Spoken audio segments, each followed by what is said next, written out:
The Eastern Mediterranean. It was here that sailors in ancient times sailed the first trade routes, beginning with the Phoenicians and the Mycenaeans, and followed by the Greeks and the Romans. Slowly, the first links by sea were established with the Middle East.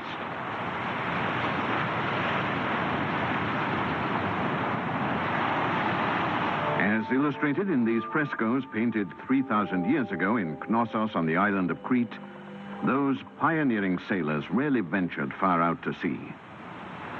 They preferred to follow the coast,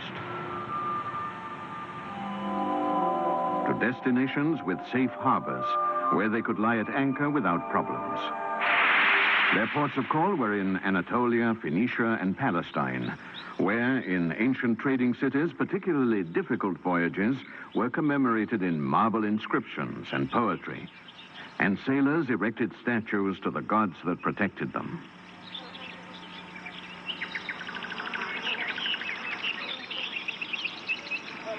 Ruins like these in Anatolia and the remains of other trading towns along the shores of the Middle East are a reminder that since the dawning of civilization, people from different countries and cultures used to meet here in towns that were often the sites of armed conflicts and oppression. After the fall of the Roman Empire and the disintegration of the Byzantine zone of influence, the shadow of oblivion that so often follows devastation fell on the walls and roofs of many cities in the Middle East.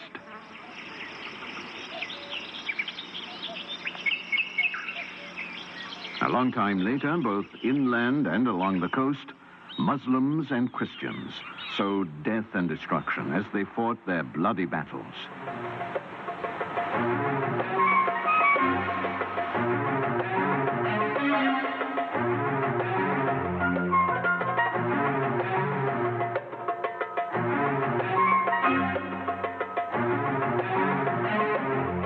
Almost 1,000 years were to pass between the decline of Rome's power and the advent of Islam. Lands, cities, and ports were taken over by the Muslims. And it was to reconquer these possessions, the shrines of Christianity, that from 1100 AD onwards, Europe sent powerful fleets and armies to these shores. In this land, once dominated by Rome, then by Islam, the Christians built castles and fortified cities that the ravages of time have turned to ruins. Reminders of the Crusades, another chapter in the history of this world rooted in stone and marble.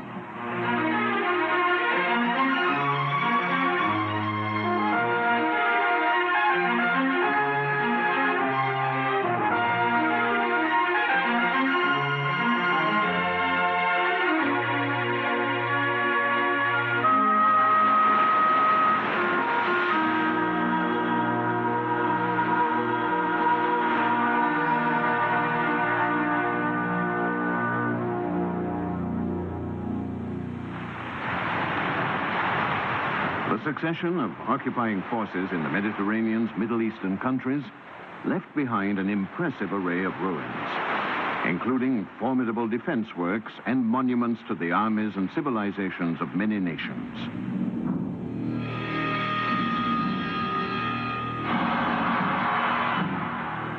Memorials to invading forces that reached these shores from the deserts in the east or from the sea to the west.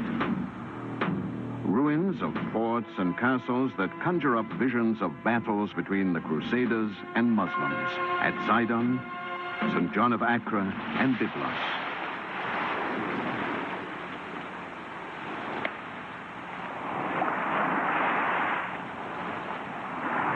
Walls from the Middle Ages reinforced with ancient Greek and Roman columns, overlapping layers of history that will never be erased.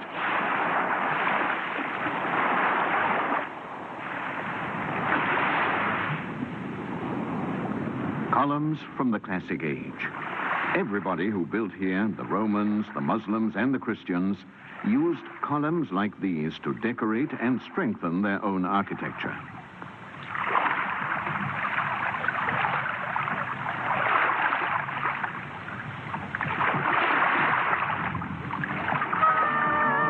They appear in the outer walls of forts built first by the Muslims and later by the Christians.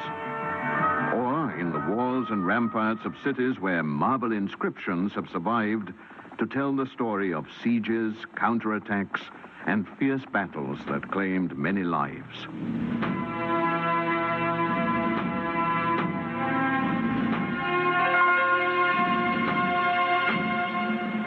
In Sidon, there are remains of a castle built by Crusader kings and subsequently destroyed by Saladin, one of Islam's greatest warriors. Little remains of the splendor that once adorned these walls. Fragments, mere fragments. Fragments and ruins. Here, everything built by the Christians was torn down by the armies of a burgeoning Islam. Already in the 8th and 9th centuries, forces had flooded in from the Arab Peninsula, leaving slaughter in their wake to destroy Byzantine cities throughout the Middle East.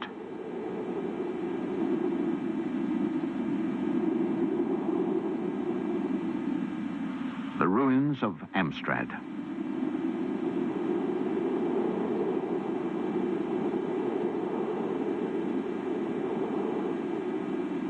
Here, too, columns are like roots. All that remains of a once proud city that flourished before being laid waste by invading hordes.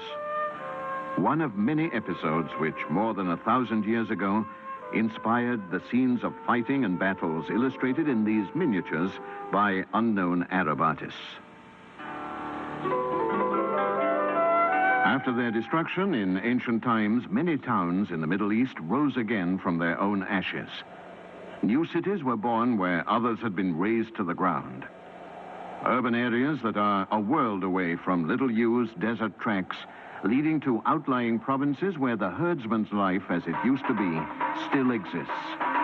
A life that has changed little since the first Arabs arrived here with herds of camels 10 centuries ago. Now, the herdsmen like these can only be found where the present blends into the past on the border of Syria, Lebanon, and Jordan. A land claimed by no one, strewn with stones made brittle by the sun in hills and valleys eroded by the wind.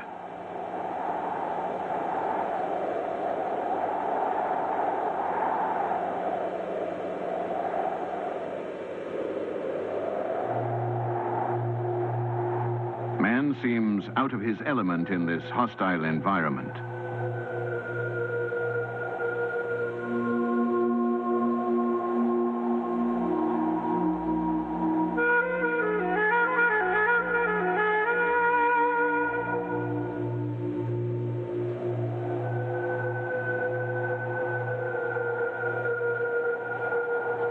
What effects can living in such complete solitude have on a man's character?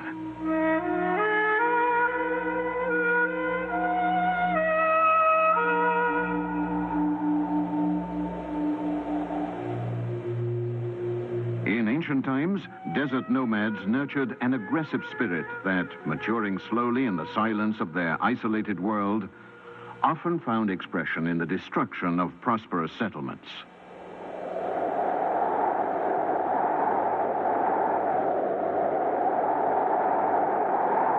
This was the fate of Anjas, a stately city founded by the Umayyad princes, 9th century Arabian aristocrats, who enriched their architecture by adorning the buildings with columns from the Roman era.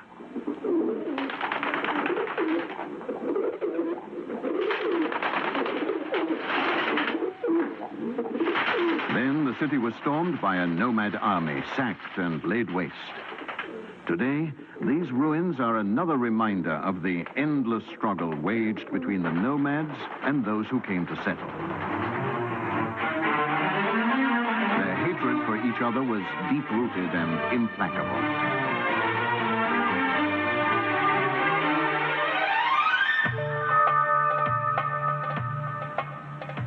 But not all nomads were such ruthless aggressors. As cities grew and flourished in the Middle East, many turned to trade, proving to be able merchants, always on the move from one town to the next, supplying the region's prosperous markets.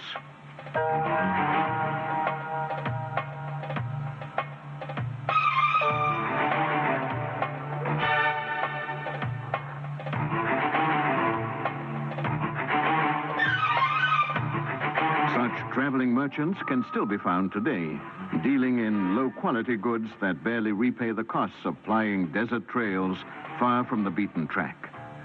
Instinctively, all nomads go out of their way to avoid other people and possible checkpoints.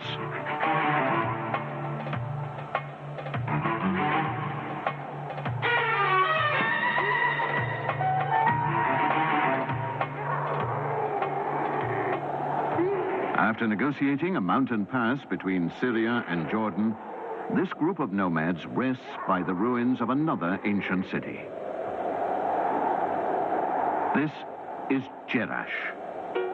The town's large theater is the measure of its bygone importance as a terminal for camel caravans. In Roman times, Jerash was a staging point for trade from the Mediterranean coast to the west and the deserts to the east. Deserts crossed by caravans laden with goods, above all spices, to be sold to merchants who would then ship them by sea to the other provinces in the Roman Empire. Ruins of stone and marble. More forgotten roots that date back to the days when the Middle East was a link between two different worlds, remote from each other. That of the Mediterranean and that of the desert. A link which today seems to have been broken forever.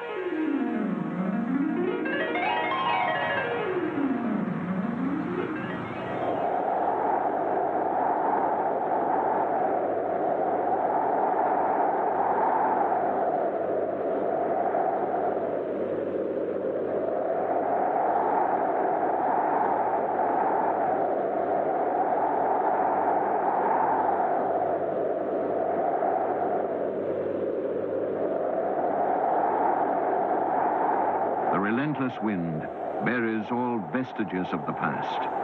Perhaps this is why the nomad carries no memories of this land's heritage. The people and events of a world that invaded his own and then disappeared hold no interest for him. Even the glorious past of Palmyra will probably conjure up nothing but indifference. And yet, this is the most extraordinary dead city in the Middle East, perhaps in the world. Theaters, colonnades, imperial palaces. Now, only shadows play among these ruins. Certainly, there is no one who knows or even cares about the many pages of history written by this once glorious city. Within the walls of its proud buildings and imposing temples beats the heart of the most important Roman province in the east. The time was the 1st century AD, during Hadrian's reign.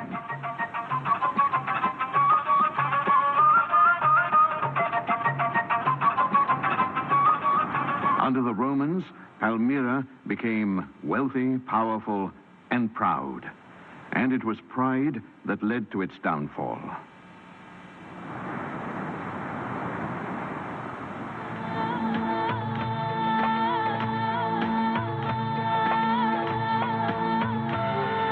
In the year 273 AD, the city rose up against the empire, daring to attack other Roman provinces in the east.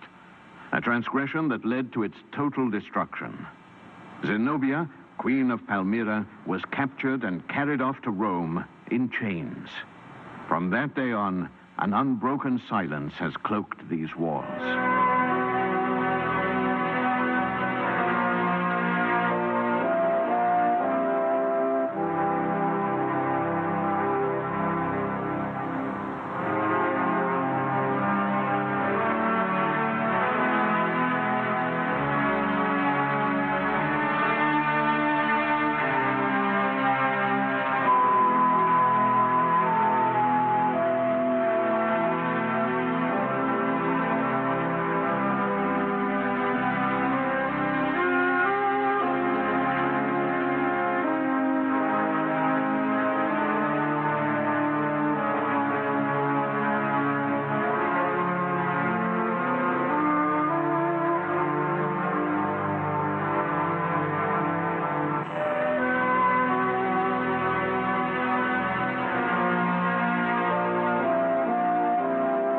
Palmyra built its wealth on the profitable caravan trade, exploiting its central location to become the hub of the Middle East's far-flung trading routes. Where herds now graze, caravans used to arrive loaded with spices, silks, and other precious commodities that were then shipped out to all corners of the empire. In exchange for the flow of goods which Palmyra sent to the empire, Rome offered money, protection, and a veneer of splendor, expressed in monuments, marble work, and columns. Today, traces of this alliance can still be found here, engraved in marble and stone, rooted in the past. Pages of history ignored by a people who elected to follow a different path. Every day, for years, for centuries, men have treated these ruins with absolute indifference as they pass through them on their way to their next campsite.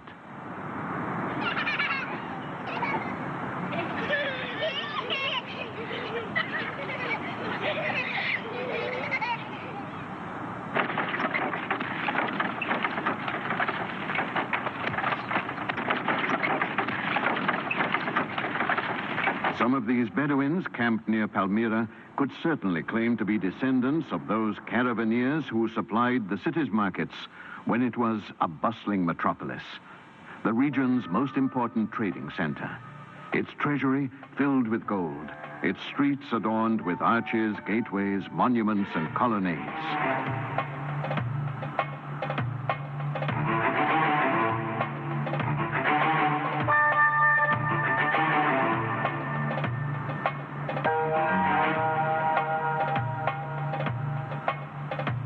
One colonnade in particular could be called the city's backbone.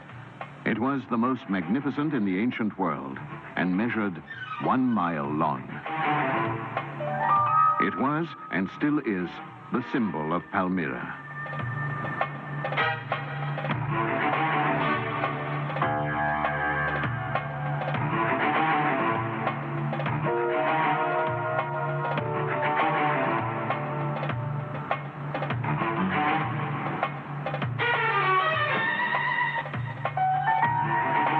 Bedouin camel drivers are proud of their reputation as shrewd traders, but it is obvious they are a far cry from their ancestors who operated in the golden age of imperial trade.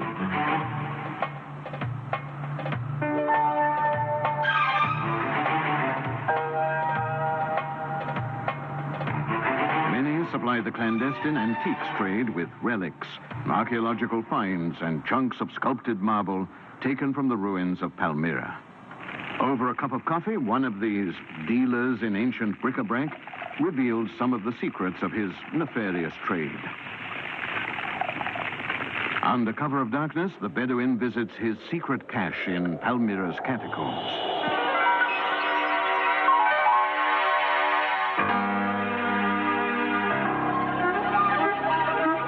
Here, he stores all the treasures he claims to have found by digging among the ruins of the forgotten city. These are Palmyra's warrior gods.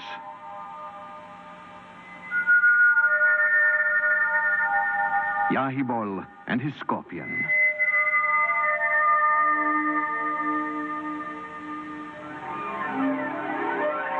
The Aglibol triad.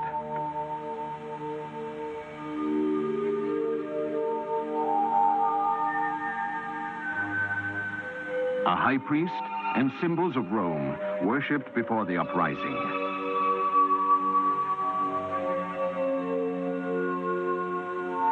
This kind of trading is, of course, illegal, but unlike many other clandestine operations, it hardly seems to be making these scavengers of Palmyra's tombs and catacombs rich. These Bedouins live in abject poverty, the camel their only possession of value and their only means of transport.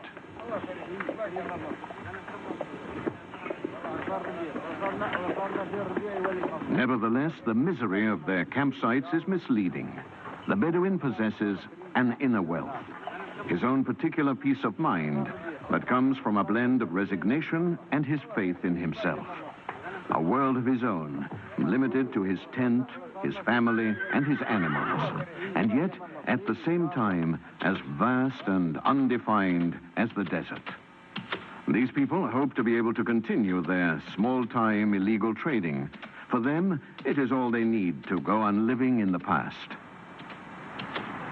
The distant past, with marble and stone roofs embedded in the Crusaders' castles on the Mediterranean coast, in the Umayyadi palaces in Anjaz, and in the ruins of Jerash and Palmyra. From here, we set out for the most distant stop on our itinerary. The ruins of a huge castle in the Jordanian desert, built by the caliphs of Damascus 1,100 years ago. The music of this solitary Bedouin re-evokes days when princes were masters of the desert, the days of those free nomad warriors who founded the dynasty of the caliphs of Damascus. On the ruins of a fort, once a Roman outpost, they built a magnificent residence.